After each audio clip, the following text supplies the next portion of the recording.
All right, here we are, Caelan. Welcome back. This is your 6-month checkup. Man, I can't tell you how proud I am of you and how well you're doing, and just wanted to do a follow-up with you. So what's going on? How are you? I'm doing well, man. I'm doing well. You hit your 6-month mark when? This was like, I think it was February 4th. Okay. So a little over 6 months. 6 months because it's February, or it's March 1st today, right? Yep. So congratulations. How you feeling?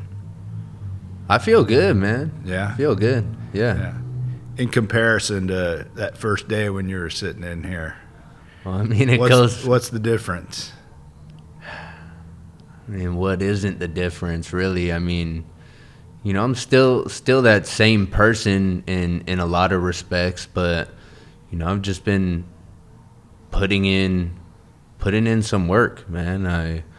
I've developed some disciplines over 6-month period, and you know, a lot of opportunities have come my way, and you know, I've changed in a lot of respects, just in terms of you know, of like physical health, you know, my spirituality, just my, you know, and really like all aspects of life. I mean, financially, just there's been growth in a lot of those areas. Right. And yeah. So let's talk about some of those areas and kind of break that down, right? So when you showed up here with, I think you had like an hour sober. You had just been on a big run, right? Mm-hmm. You obviously were way thinner, right? You physically didn't look that great, right? So what have you done for your physical health? Well, I mean, not putting drugs or alcohol in my body, that helps, right? Will right. definitely, you know, positively impact, you know, just the way I look externally. You know, those first few months, I was still, you know, I was just not really eating. I was just eating whatever I wanted, you know, drinking copious amounts of caffeine, and still do. I mean, caffeine is a luxury that I enjoy today, but I don't know. I stopped like eating like chips and candy a few months ago. I mean, working out, like, you know, trying to drink more water. Let's talk about the working out, because obviously, you know, you look pretty physically fit. What are you doing to work out? I mean, I don't really have like a specific like workout regimen. I just do like a lot of burpees, a lot of push-ups. We have a few like, you know, like dumbbells or something at the house. So I'll like use that, but I don't have like a gym membership or anything. I really just do like kind of like calisthenics, I guess. Do you set aside time for that every day? Not necessarily like I don't block out like time. I just like whatever I have going on throughout the day, I'll just figure out, you know, what time of the day I have that I could work out, or, you know, maybe do something else that I need to do. Got it. How you feeling physically? I mean, I feel physically healthy, man. I mean, yeah, the working out helps a lot, but I mean, just having those healthier habits, you know, I have more energy throughout the day to do what I need to do, whether it's go to work or, you know, other stuff, going to meetings and stuff like that. So let's get to that in a minute. But working out, like, so obviously we use drugs and alcohol because we're restless, irritable, discontent, right? We're putting that stuff in our body to kind of make ourselves feel okay, right? That's why most of us do it, to feel good. Do you feel like you've replaced a little bit of that with endorphins from working out? Like, how does that make you feel? Like, is it a stress relief, or is it just something you do to stay fit? Well, I mean, I was actually just talking about that with him before we started. Is one, yeah, I mean, I think I've done it long enough to where it's kind of like I've ingrained it in my brain, where it's like, this will make me feel good, as opposed to, you know, the external substances. And I mean, yeah, it makes me feel good, and then working out for the aesthetic as well. Right. Helps your self-esteem and Yeah, how you feel about yourself when you look in the mirror. And, absolutely, man. Absolutely, it's good. Yeah, so I don't know. It really just there's no downside. It just improves all aspects of my life. So, good. All right. So the spiritual part, right? What's changed in you in that area of your life? What do you do? What actions do you take? What perceptions do you have that are different? I mean, spiritually, I think like God. I don't know if I've been getting closer to God or God has been getting closer to me, or I've just been becoming more aware of God's presence in my life. But I mean, just so many good things have happened in these past 6 months and continue to happen. And it's just like it blows my mind. It's like I'm able to, give like get like presents for people on Christmas, or get flowers for somebody on Valentine's Day, or like I'm just, it's kind of more of a natural thing. Like I get excited to like do something for somebody else. Right. Like I think that's an improvement in my spirituality, because before it was all about me. And I mean, I'm still selfish and self-centered in a lot of respects, but like just in terms of like the service aspect and giving, like I don't have a car yet, or I could be selfish with my money and all that, but like I get excited when it's like I have an opportunity to buy somebody some food or some breakfast in the morning or something like that.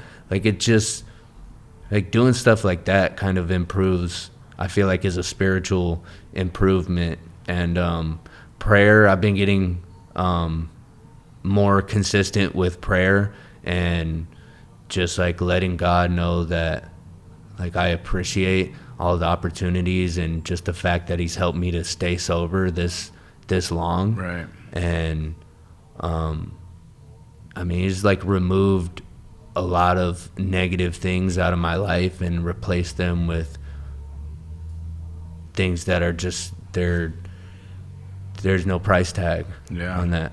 Yeah. Give me some examples of that. So what are you talked about, just God's done a lot in your life and some really good things that happened. Give me a couple of good things that have happened to you in this last 6 months. Well, I mean, the job that I have, I mean, I really enjoy the job that I have. I mean, the people that I work with are an absolute pleasure to work with. And a few of the people at my job are also in recovery as well. So I just feel like that was kind of like God just putting me in that place. It's an environment that I'm comfortable in, that I have experience in, that I excel in. So It was kind of like an easy transition for me. And, I think that was just a God shot. I mean, I was doing interviews for other jobs, handing out applications and all that. And just this job came my way, and it just unfolded like the way that it did. And, now I'm excited to go to work. That's awesome. So there's one. How long had it been since you had held a job before you got sober? I mean, a job. I mean, I was doing Uber before, but I wouldn't really consider that a job. I mean, I really wasn't accountable to a boss or anything like that.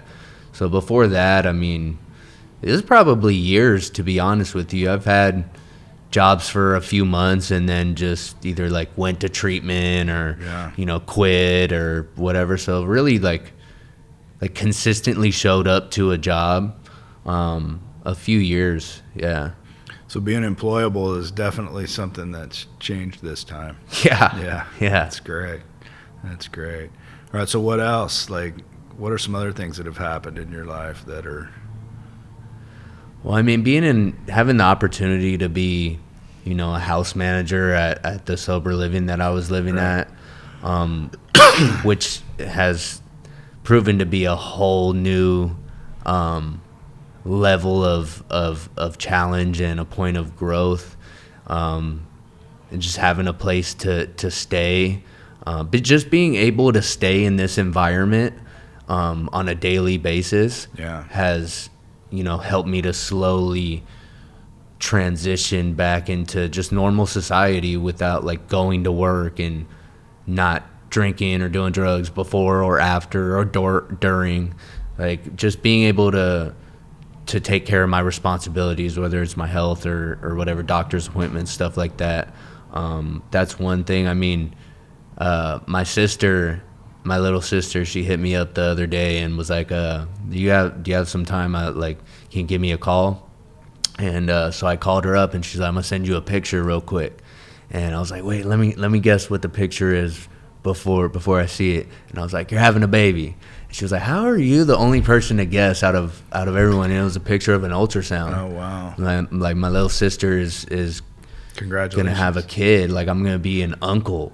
Like that's just crazy to me. And she's expected to be due around August, September timeframe. So if it's after August 4th, I will have been a year sober at that point. And, stuff like that. It just seems like God is oh, okay, like you've been putting in some work. You've shown me some faith and like putting some work behind that faith. So now I'm just going to put these challenges in your life and put these blessings in your life because you seem to have the capability to handle it. That's just kind of how I interpret it. But I mean, a lot of good things have been happening. I've been progressing with like step work, stuff like that. It's just, I mean, it's kind of crazy. It feels like a whole lifetime has happened in these past 6 months. Yeah. So much has happened, man. Yeah. How's your relationship improve with your family? Well, I mean, I think just by my sister saying like, "Hey, this is when I'm expected to be due. I would love for you to be there. Mm-hmm. So if you can, you're more than welcome to come." I mean, that's one improvement right there. I mean, I don't talk to my parents too often, but whenever I do, they express like, oh, they're proud of me. My mom watches these podcasts and watches, videos that I post on Facebook and stuff like that. And I haven't spoken to my older brother since I got here.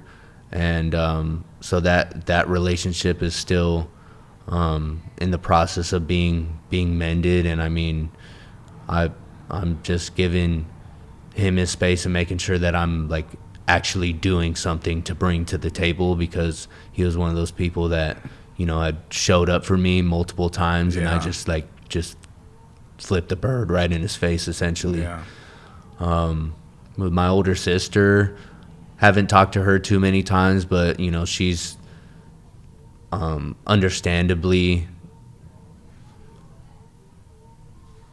maybe traumatized. I wouldn't be surprised, or like just beat up about the way that I treated her the day before I got here. I mean, she's the one who drove me over here. Yeah. And I don't know, my relationship with my family, I think more than my relationship with my family improving, I'm just improving. Mm-hmm. So I think as a result of that, my relationship with my family will improve. I'm just trying to like focus on doing what I need to do to make sure that I'm okay and take care of myself. And I believe that, those relationships will slowly start to come back into my life the way that they're supposed to be. Right. All right. So we talk a lot about recovery mechanics and what we do on a daily basis. And we've talked about your spiritual part and your physical part. What do you do? Are there meetings involved? Do you go to church? Like, talk to me a little bit about what you do on a weekly basis to make sure you're staying current. Well, I mean, having a job that I enjoy and going to that job consistently and without fail, except for one time because I misread the schedule, I always show up to my job early. Mm-hmm. Gives me time to, get into my work clothes, hit my vape, make a phone call or whatever I need to do. But my job has helped me out a lot, just giving me something to do and, getting paid. It's like, and being able to take care of myself, whether it's groceries or whatever. It's like that's something that I believe, has positively influenced, my progress thus far. meetings. I have a commitment at a meeting now on Thursday, and I've been going there for a few months, and got a commitment about a month ago. And Nice. What's the commitment? I'm a timer. Nice. Yeah, I get a bell, so I basically in a very rhythmic way, I basically tell people like, You ring the wrap it bell when up, they're talking too long. Yeah, man, it's Yeah. I don't know, but stuff like that. I mean, I never had a commitment, previous times going to treatment. I've been to plenty of meetings, but I just never, other than this time, actually like just started like getting more and more into the middle of the fellowship. Yeah. And I've already seen I kind of feel like I know those people, and I feel like they know me now. It's just kind of, so that's like my standard. Like I'm hitting that meeting every Thursday for sure. Yeah. Church, I go to church when I can. I've been going a lot more recently. What church do you go to? First Love Church. First Love Church. Pete. Yeah, Pastor Pete. Yeah, Love it. Yeah. What's that been like?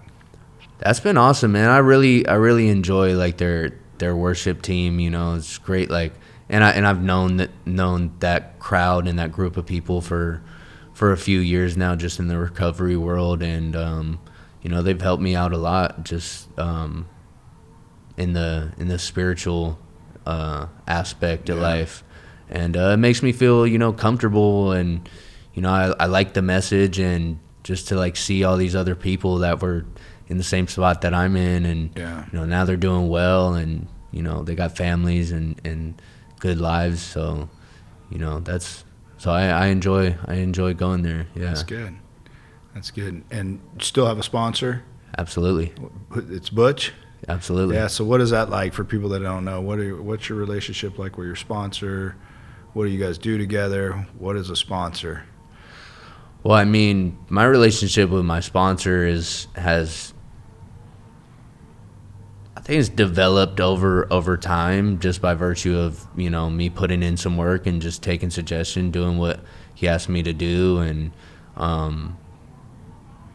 mean we meet kind of weekly or bi-weekly, just depending on whether we both have some time available, but I mean we've been going through the 12 and 12 and working steps. I'm on step 9 now. I actually made my first amends yesterday, and yeah.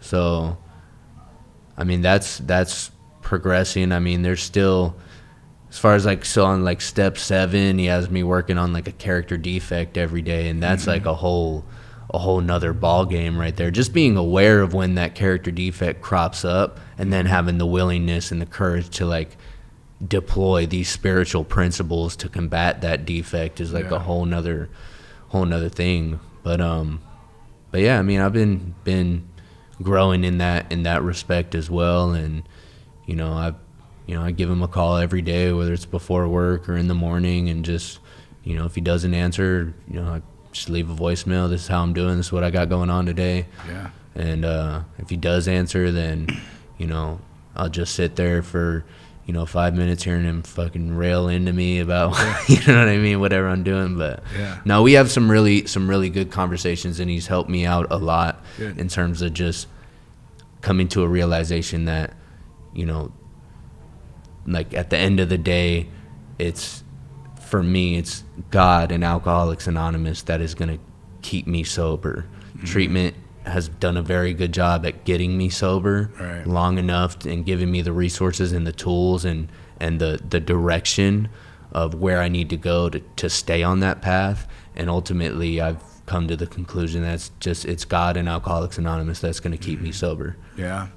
A lot of people think coming to treatment will fix you and then you can just go right back to life and it's all good. But, for guys like me and you, it's a continual process of working on ourselves and staying connected to our support groups and our recovery. What would you say your goals are over the next 6 months, where you want to be, when you get that year?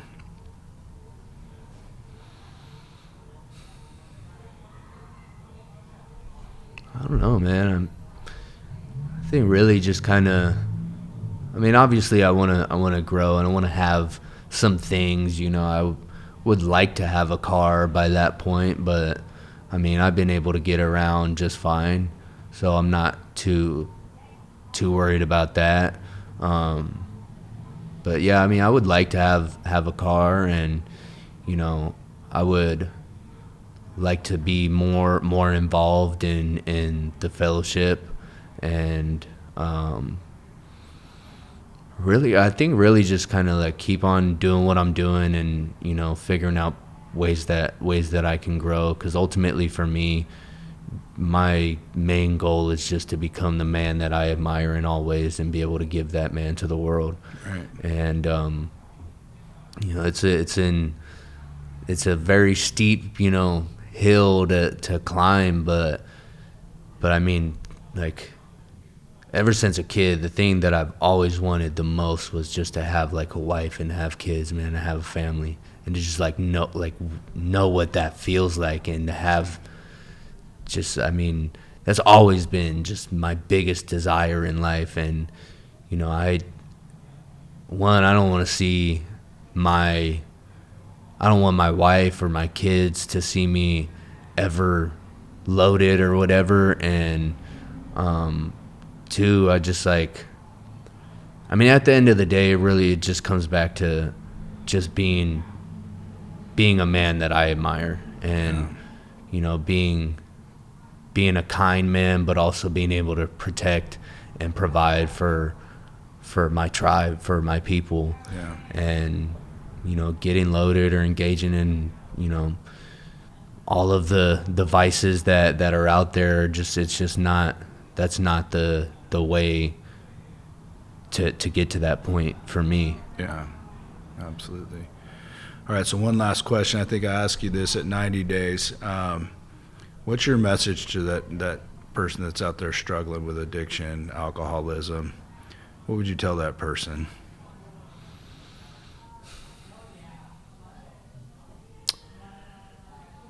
One, there is a solution.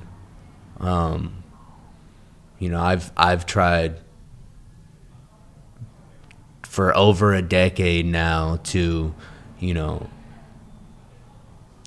solve this problem on my own and off of my own sheer willpower, but there is a solution out there, and people do care about you, and they will care about you until you're able to care about yourself.